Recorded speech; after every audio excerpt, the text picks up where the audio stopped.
La vieja derecha fue una designación informal utilizada para una rama del conservadurismo estadounidense que fue prominente entre 1910 y mediados de la década de 1950, pero que nunca se convirtió en un movimiento organizado y sistematizado.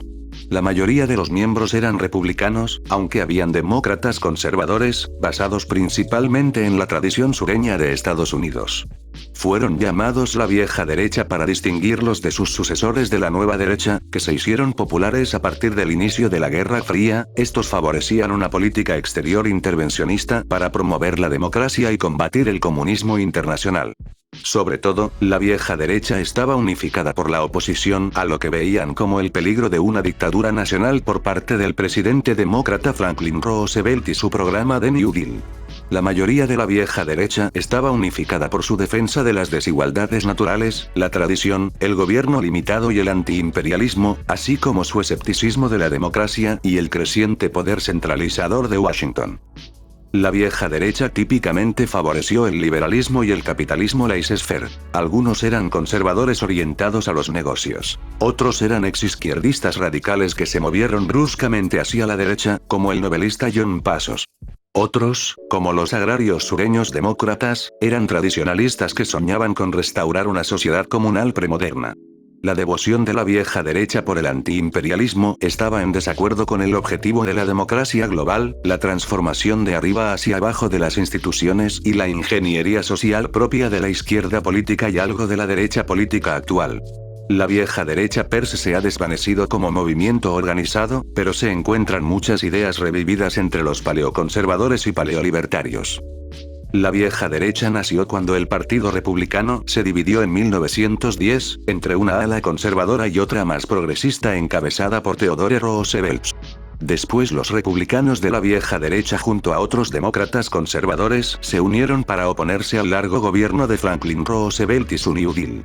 Los conservadores no estaban de acuerdo con la política exterior y la vieja derecha favorecía las políticas no intervencionistas en Europa al comienzo de la Segunda Guerra Mundial. Después de la guerra, se opusieron al presidente Harry Truman y sus políticas internas y externas, ya que durante el mandato de Truman se estaba generando la creación de la OTAN y la guerra de Corea. La última gran batalla de la vieja derecha fue cuando uno de sus exponentes, el senador de Ohio, Robert Taft, fue derrotado lamentablemente por Eisenhower para la candidatura presidencial del Partido Republicano en 1952. Décadas más tarde, el movimiento conservador liderado por William Buckley, Barry Goldwater y Ronald Reagan adoptaron el conservadurismo interno anti-New Deal de la vieja derecha, pero huyeron de su aislacionismo, tomando una política exterior anticomunista agresiva. El historiador George Nash sostiene: a diferencia del bloque moderado, internacionalista, mayoritario entre los republicanos que aceptaron, o al menos consintieron, parte de la revolución Roosevelt y las premisas esenciales de la política exterior del presidente Truman, la facción de la vieja derecha republicana en el fondo era contrarrevolucionaria. Anticolectivistas, anticomunistas, anti-New Deal, apasionadamente comprometidos con el gobierno limitado, la economía de libre mercado y las prerrogativas del Congreso, en oposición al Ejecutivo, los conservadores republicanos se vieron obligados a librar una guerra constante en dos frentes. Contra los demócratas progresistas desde afuera y desde adentro contra los republicanos de su propio partido.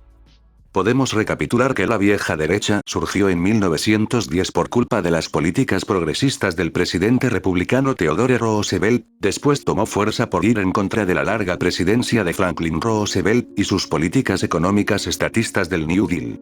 Pero después la vieja derecha se debilitó con el inicio de la Guerra Fría y los discursos intervencionistas. El escritor Robert Nisbet aborda más este punto, en su libro Conservadurismo, Sueño y Realidad, donde refleja la tradición aislacionista del conservadurismo. De todas las descripciones erróneas de la palabra conservador durante los últimos 4 años, la más divertida, desde el punto de vista histórico, es sin duda la aplicación de conservador a la de intervencionista. Porque en Estados Unidos a lo largo del siglo XX, e incluyendo 4 guerras sustanciales en el extranjero, los conservadores habían sido firmemente las voces de los presupuestos militares no inflacionarios y de un énfasis en el comercio en el mundo en lugar del nacionalismo estadounidense. En las 2 guerras mundiales, en Corea y en Vietnam, los líderes de la entrada estadounidense en la guerra fueron progresistas de renombre como Woodrow Wilson, Franklin Roosevelt, Harry Truman y John F. Kennedy. En los 4 episodios, los conservadores, tanto en el gobierno nacional como en las bases, fueron en gran medida hostiles a la intervención.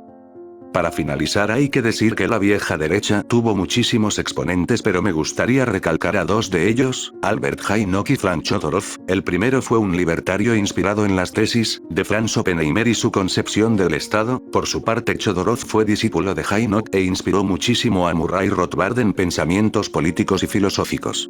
Espero que este video te haya sido de mucha utilidad. Sin más que decir, nos vemos en el próximo video. Gracias.